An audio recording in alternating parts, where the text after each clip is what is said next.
హైదరాబాద్ లో ల్యాండ్ కొనాలి అనుకుంటున్నారా? అందరూ కొనగలిగే రేట్లలో ఓపెన్ ఫ్లాట్స్ మీ సొంతం చేసుకోవాలి అనుకుంటే అర్బన్ ఇన్ఫ్రా డెవలపర్స్ ని సంప్రదించండి.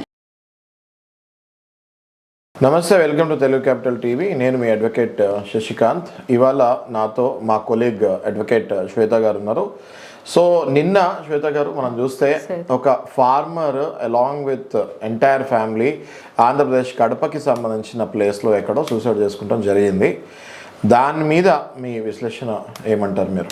సరే, ఈయన ఒక రైతు, ఈయనకి చీనీ తోట ఉంది, బత్తాయిలు పండించే వ్యక్తి అనమాట. దానికి మద్దతు ధర రాక బ్యాంకుల్లో అప్పులు చేశారు, క్రెడిట్ కార్డ్ లోన్స్ ఇవి కూడా ఉన్నాయి ఆయనకి. అయితే ఈ పంట నష్టం రావడము, అప్పు ఈసారి చెల్లించలేకపోవడము, బ్యాంకుల దగ్గర నుంచి విపరీతమైన హెరాస్మెంట్ ఆయనకి. ఆ ఫోన్ కాల్స్, ఆ స్ట్రెస్ తీసుకోలేక, అండ్ అందున బ్యాంకర్స్ ఏమని బెదిరించారంటే, మీ ఫోటో, ఇప్పుడు పల్లె అన్నప్పుడు చిన్న ఊరు సార్, ఆ ఊరికే ఒక చుట్టుపక్కల ఉన్న 4 ఊర్ల మనుషులు కూడా వచ్చిపోతూ ఉంటారు. ఆ బ్యాంక్ వాళ్ళకి పరువు ప్రతిష్ట మీరు అన్నట్టు చాలా ఇంపార్టెంట్. అక్కడ నోటీస్ బోర్డులో మీ పేరు పెడతాము, మీ ఊర్లో చాటింపు వేస్తాము, ఈయన పలానా వ్యక్తి. బ్యాంక్ వాళ్ళు ఎంత లోన్ తీసుకొని ఉంటాడో?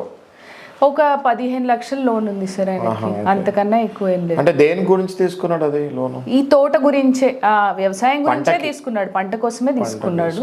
ఈసారి పంట నష్టం వచ్చింది సార్. నెక్స్ట్ టైం ఖాతా నాకు బాగుంటే, బాగా వస్తే ఆ క్రాప్ని నేను అమ్మేసుకొని మీకు కడతాను అన్నా కానీ బ్యాంకర్స్ వినలేదు. ఆల్దో వాళ్ళ దగ్గర ఈయన టైటిల్ డీడ్స్ అవన్నీ ఉన్నాయి. అంటే ఈయన ఇంటి పేపర్లు కూడా పెట్టాడు, ఆ పొలానికి సంబంధించిన పేపర్లు కూడా ఉన్నాయి, డబ్బులు ఇచ్చాడు. సో కట్టలేకపోయాడు. అయితే ఇంకా ఈ స్ట్రెస్ కి అది అవమానం కదా సార్. ఊర్లో ఎలా ఉంటది, ఇప్పుడు అందరు వచ్చి నా ఫోటో చూస్తారు, నా గురించి ఊర్లో చాటింపేస్తారు అని అంటే అది భరించలేని విషయం వాళ్ళకి. అసలు సిటీలో కంటే మీరు చెప్పినట్టు ఊర్లో అసలు ఆ ఫోటోలు పెడతాం ఏంటి, అదంతా అబ్సల్యూట్లీ రబిష్ అది. అప్పుడు ఆయన అవమానంగా భావించి అది ఇంకా నేను బ్రతకడం వేస్ట్, నా పరువు పోయిన తర్వాత పెట్టేశారా ఫోటోలు? లేదు, బెదిరించేసరికి ఇంకా నాకు పెట్టేస్తారు, నేను డబ్బు కట్టకపోతే. సో వీళ్ళు కలెక్షన్ వాళ్ళు రికవరీ చేస్తానికి ఈ మాటలు మాట్లాడారు. ఏంటి కైండ్ ఆఫ్ ఇది ఎక్స్టార్షన్, బ్లాక్మెయిలింగ్. ఇది థ్రెటే సార్, థ్రెటనింగ్, బ్లాక్మెయిలింగ్, ఎక్స్టార్షన్ అన్ని కవర్ అవుతాయి. ఏంటి అనంటే, ఇలా బెదిరిస్తే డబ్బు కొంతలో కొంతైనా రికవర్ చేసుకోవచ్చు అనేది వీళ్ళది ఒక టాక్టిక్.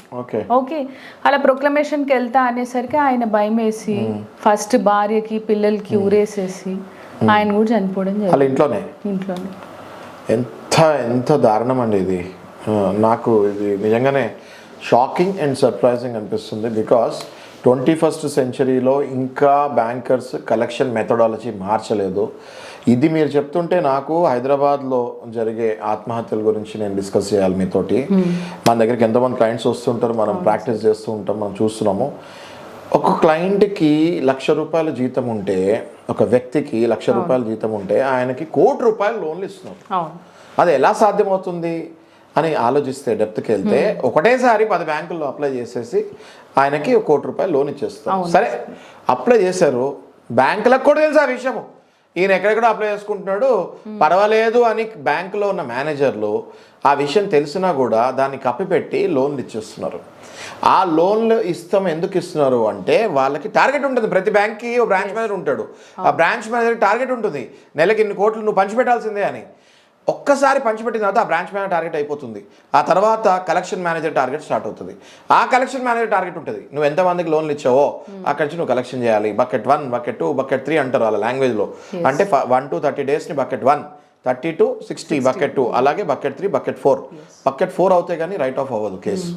బకెట్ 4కి వెళ్ళే లోపు ఎంతోమంది ఆత్మహత్యలు చేసుకుంటున్నారు. శ్వేత గారు, మీరు కూడా పర్సనల్గా కేసెస్ హ్యాండిల్ చేస్తున్నారు కాబట్టి నేను మిమ్మల్ని అడుగుతున్నాను, ఎట్లాంటి ప్రెషర్కి లోన్ అవుతున్నారు వాళ్ళు? సార్, ఫస్ట్ ఆఫ్ ఆల్ ఇవి ఎవరైతే యువత ఉన్నారో వాళ్ళు లాట్ ఆఫ్ లోన్స్ అనేవి ఎక్వైర్ చేస్తున్నారు బ్యాంకర్స్ దగ్గర. ఈ బ్యాంకర్స్ ఆబ్వియస్లీ వాళ్ళ టార్గెట్స్ రీచ్ అవ్వాలి కాబట్టి వీళ్ళ తాహత్కి అంటే మేబీ వాళ్ళ శాలరీకి అనుకుందాం, ₹1,00,000కి వాళ్ళ ఎలిజిబిలిటీ 20 లక్షలు అయినప్పుడు 2 కోట్లు ఇచ్చిన సందర్భాలు మన దగ్గర చాలా ఉన్నాయి, మనకు వచ్చిన కేసెస్ కూడా. అలాంటి సందర్భాల్లో ఏమైంది అని అంటే, అసలు ఆ ₹1,00,000 జీతం అనేది ఒక్క ఈఎంఐకి కూడా సరిపోదు. కరెక్ట్, మరి వాళ్ళ ఫుడ్, క్లోదింగ్, బేసిక్ నెసెసిటీస్ తీర్చుకునే అంత స్కోప్ అక్కడ కూడా వరకు ఉండదు రాదు. వాళ్ళకి. Okay, the very second or third month వరకు అడ్జస్ట్ చేస్తూ ఉంటారు వచ్చిన డబ్బుతో అటు ఇటు అని. ఓకే, ఆ తర్వాత ఈ లోన్స్ కాకుండా మళ్ళీ క్రెడిట్ కార్డ్స్ స్వైప్ చేసి మళ్ళీ వీటికి ఈఎంఐస్ కట్టడము, అవి కూడా అవుట్ స్టాండింగ్. ఒక గొయ్య పూడ్చి పెడతారు, ఒక గొయ్య చేస్తుంటారు. ఎగ్జాక్ట్లీ సార్, అది ఊబిలాగా అందులో ఇట్లా కూరుకుపోతున్నారు. పోయి లాస్ట్ లో ఇంకా అసలు ఒక్క నెల కూడా అన్ని ఈఎంఐలు కట్టే పరిస్థితికి రావట్లేదు. ఎస్ అయితే ఇక్కడ మీరు అబ్జర్వ్ చేశారు కదా, కలెక్షన్ వాళ్ళు ఎట్లాంటి టార్చర్ పెడుతున్నారో మీరు చెప్పండి సార్. ఒక్కొక్క రకమైన టాక్టిక్స్ ఉంటాయి. ఓకే, వీళ్ళు కూడా సైబర్ నేరగాళ్ళతో ఈక్వల్గా పనిచేస్తారు రికవరీ ఏజెంట్స్. కంపారిజన్ ఎందుకనంటే అసలు మార్ఫింగ్ చేయడము ఫొటోస్ అమ్మాయిలవి. ఒకవేళ హస్బెండ్ లోన్ తీసుకున్నాడు అనుకోండి, మనం రీసెంట్గా ఏపీలో ఒక అబ్బాయి ఆత్మహత్య చేసుకున్నాడు, రీసెంట్గా మ్యారేజ్ అయిన అబ్బాయి. ఎందుకనంటే అతను లోన్ ఎక్వైర్ చేసుకున్నాడు, కట్టలేని పరిస్థితుల్లో ఆ వైఫ్ ఫొటోస్ న్యూడ్ పిక్చర్స్ అని మార్ఫింగ్ చేసి వాళ్ళ బంధువులకి పంపించడం జరిగింది. ఆ అబ్బాయి ఆత్మహత్య చేసుకున్నాడు. ఇది క్రైమ్ కాదంటారా? ఇది డెఫినెట్లీ సైబర్ క్రైమే. మన దగ్గర ఒక క్లయింట్ హార్ట్ స్ట్రోక్ వచ్చి చనిపోయాడు. 1 year తట్టుకున్నాడు, ఆ తర్వాత కూడా అసభ్యంగా ప్రవర్తించేసరికి ఆయన స్ట్రోక్ వచ్చి చనిపోయాడు ఆయన. సో వీటిని అరిగడటానికి మీరు కానీ నేను కానీ మనం ప్రాక్టీస్లో ఎంతో కష్టపడి ఎన్నో ప్రాణాలను కాపాడటానికి ప్రయత్నిస్తున్నాం. సో నా విన్నపం ఏంటంటే చూసే వీక్షకులకి, ఈ లోన్ ఇంకోటి స్టాక్ మార్కెట్, దాని గురించి కూడా మేడం నేను మాట్లాడతాము నెక్స్ట్ వీడియోలో. ఈ లోన్స్ తీసుకొని కోట్లు లోన్స్ తీసేసుకొని ఒక్క ఈఎంఐ కూడా కట్టలేని పరిస్థితి మీరు వెళ్ళి, భార్య పిల్లల్ని పోషించుకోలేని పరిస్థితి మీరు వెళ్ళినప్పుడు దయచేసి మీరు వంచనకి లోనే ఆత్మహత్యలు చేసుకోకండి. మాలాంటి అడ్వకేట్స్ని మీరు అప్రోచ్ అవ్వండి. కేవలం లా ప్రాక్టీస్లో ఏదో మేము మా గురించే చేస్తాం కాకుండా కొన్ని ప్రాణాలు కూడా కాపాడాలి అని మేము డిసైడ్ చేసుకున్నాం. కాబట్టి మీకు చెప్పేది ఏంటంటే ఆత్మహత్యలు మాత్రం చేసుకోకండి. కోర్ట్ని అప్రోచ్ అవుదాము. కావాల్సినంత టైం ట్రై చేసి రిక్వెస్ట్ చేసి ఏదో ఒక రకంగా టైం తీసుకొని మీ ఆస్తులు అమ్మో, లేకపోతే తర్వాత మీ ఉద్యోగాలు మారిన తర్వాత పెద్ద జీతాలకు వెళ్ళో సెటిల్మెంట్ చేసుకొని మీ ప్రాణాలను మీరు కాపాడుకోండి. అంతేగాని కేవలం 1 కోటి 2 కోట్లకు మీరు ప్రాణాలు తీసుకోకండి. ఎందుకంటే నేను కేవలం 1 కోటి 2 కోట్లు ఎందుకంటే మరి 1000 కోట్లు పెట్టిన ప్రాణం వెనక్కి తిరిగి రాదు కదా. కాబట్టి దయచేసి మీ ప్రాణాలు తీసుకోకండి. మా లాంటి అడ్వకేట్స్ని అప్రోచ్ అవ్వండి. ఉచిత సలహాలు తీసుకోండి, ముందుకు వెళ్ళండి, పిటిషన్ వేయండి, టైం తీసుకోండి, మీ ఫ్యామిలీని మీరు కాపాడండి.